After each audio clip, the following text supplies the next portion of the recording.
कितने दुनिया में पैसे वाले लोग आए, अरबोपति आए हैं, तारीख किसी को याद करती है?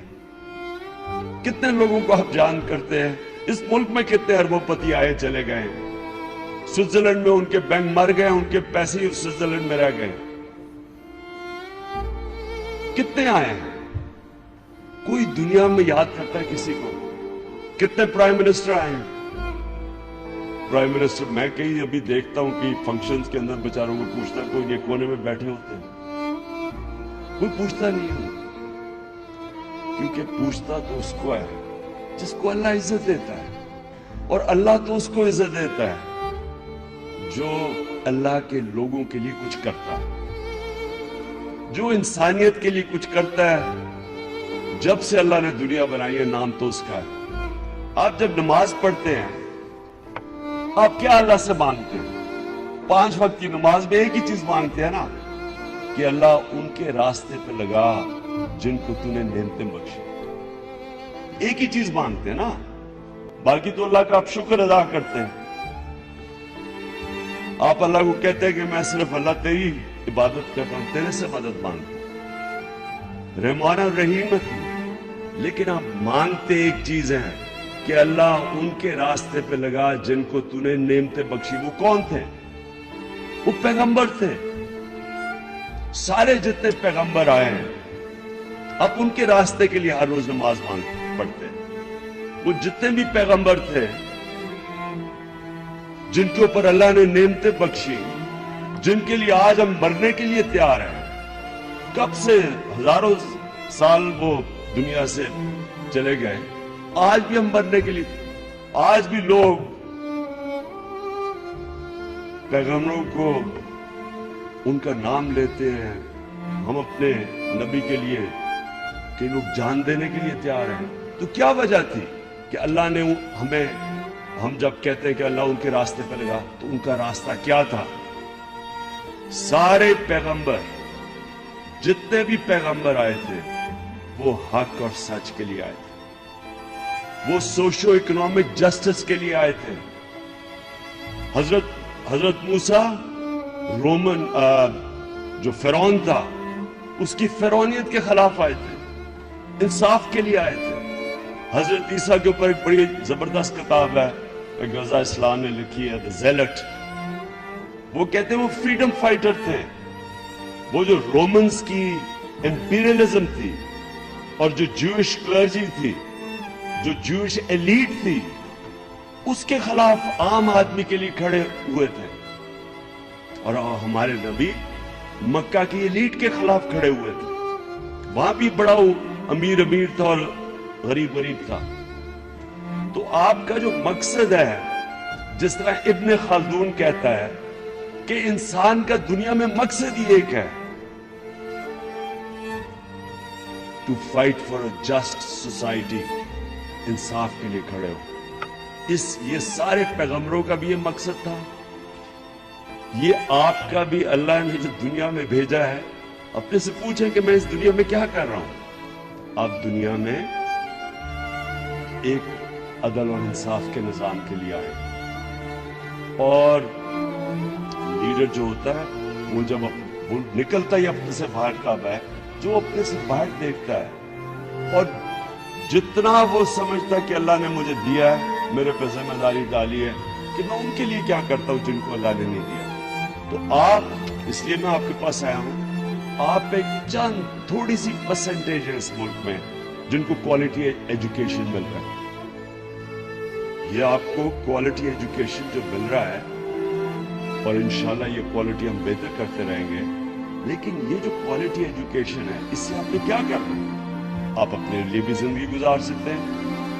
जो दुनिया के सबसे बड़े लीडर थे, हमारे नबी सल्लल्लाहु अलैहि वसल्लम, याद रखे उनको देख के लोग लीडर बन गए। आप अगर वो, मैं उम्मीद रखता हूं कि आप में से कोई वो पीरियड स्टडी करे, उनकी दुनिया से पर्दा करने के बाद इतने अजीम लोग इतने छोटे टाइम में कभी निकले ही नहीं। وہ پیریڈ سٹڈی کریں ان کے بعد. یعنی جس طرح ایک سے ایک بڑا عظیم انسان نکلا, تو وہ کیا تھا؟ وہی لوگ پہلے تھے. ان کے جانے کے بعد کیا ہوا کہ ہر کوئی لیڈر بن گیا. حضرت بلال جو ایک غلام تھے, پہلے افریقن تھے جو مسلمان ہوئے, انہوں نے 2 کیمپینز لیڈ کی تھی. خود سوچیں کہ ایک کیمپین یعنی جنرل بننا, ایک کیمپین کو لیڈ کرنا, ایک پوری اس کے لیے آپ کو ایک ٹریننگ چاہیے. تو ایک غلام بن ایک جنرل بن گیا تو کچھ ہوا ہوگا نا, کچھ اس لیڈر کو اس نے کچھ کیا ہوگا ان لوگوں کے اوپر کہ سب لیڈر بن گئے. 17-18 سال کا محمد بن قاسم یا ہندوستان آ کے سندھ فتح کر لیتا ہے. طارق بن زیاد 13,000 اپنی فوج سے اسپین فتح کر لیتا ہے.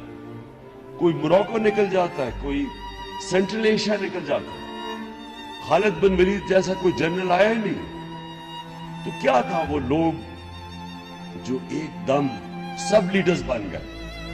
تو یہ میں چاہتا ہوں کہ آپ اس کے اوپر اس لیے غور کریں کیونکہ قوموں کو لیڈرز اٹھاتے ہیں. اور میں بڑے افسوس سے کہتا ہوں, اس لیے میں نے فیصلہ کیا کہ میں اپنے جو فیوچر آپ کا ہے, میں اپنی فیوچر جنریشن کو کوشش کروں کہ آپ میں سے سمجھے کہ لیڈرشپ ہوتی کیا ہے, لیڈر کیسے بنتا, اور لیڈر ہر کوئی بن سکتا. آپ سب جو بیٹھے ہوئے ہیں, اب سب میں پوٹینشیل ہے لیڈر بننے کا. تو میں نے فیصلہ کیا کہ میں اپنے یوتھ کو تیار کروں کہ آپ میں سے جتنے آپ بیٹھے ہیں, آپ میں سے اگر تھوڑے سے بھی لیڈر نکلا ہے تو یہ قوم کی بڑی برائٹ فیوچر ہے. کبھی اپنے ملک کو انڈر ایسٹیمیٹ نہ کرنا. میں وہ پاکستانی ہوں جس کو بڑی اپرچونٹیز, اور ہمیشہ لوگوں نے کہا کہ باہر رہ سکتا تھا, باہر سٹیزن شپ لے سکتا تھا. کبھی میں نے سوچا بھی نہیں کہ میں پاکستانی پاسپورٹ کو گیو اپ کروں گا, کیونکہ میں بلیو کرتا ہوں کہ ہمارا ملک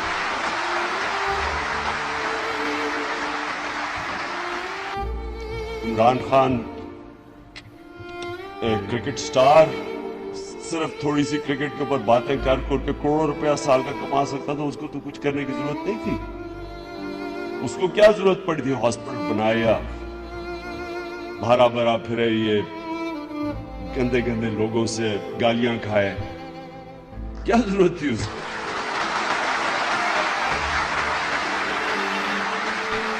کرپٹ لوگوں سے, بے شرم لوگوں سے,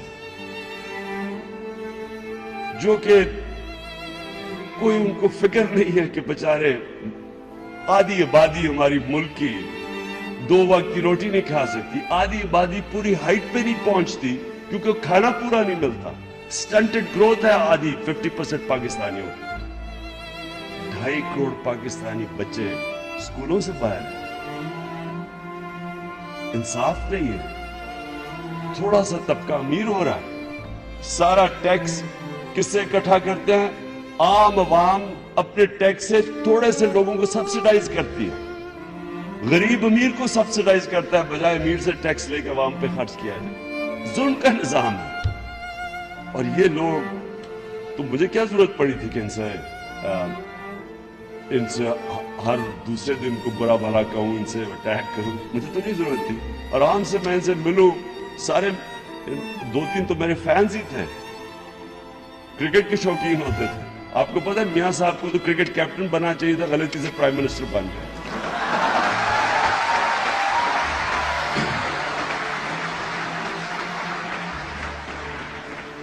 تو اس لیے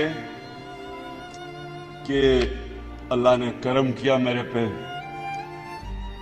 کسی سٹیج پہ میرے پہ اس نے جو سب سے بڑا اس کا تحفہ ہے وہ ہے ایمان, وہ اس نے دے دیا. اور جب اس نے دیا تو میں نے ریئلائز کیا کہ مجھے اس نے اتنا کچھ دیا ہے تو میں معاشرے کے لیے کیا کروں. پہلے میں ہاسپٹل کا سوچا, اور ہاسپٹل کے بعد میں نے سوچا، جب ہاسپٹل بنا رہا تھا تب میں نے ریئلائز کیا کہ میں تو ایک ہاسپٹل بنا لوں گا، 2 بنا لوں گا، لیکن یہ ملک کا تو مسئلہ نہیں حل ہوگا۔ ملک کا تو مسئلہ تب حل ہوگا اگر ہم اس ملک میں ایک عدل اور انصاف کا نظام لے کے آئیں، ایک فلاحی ریاست بنائیں۔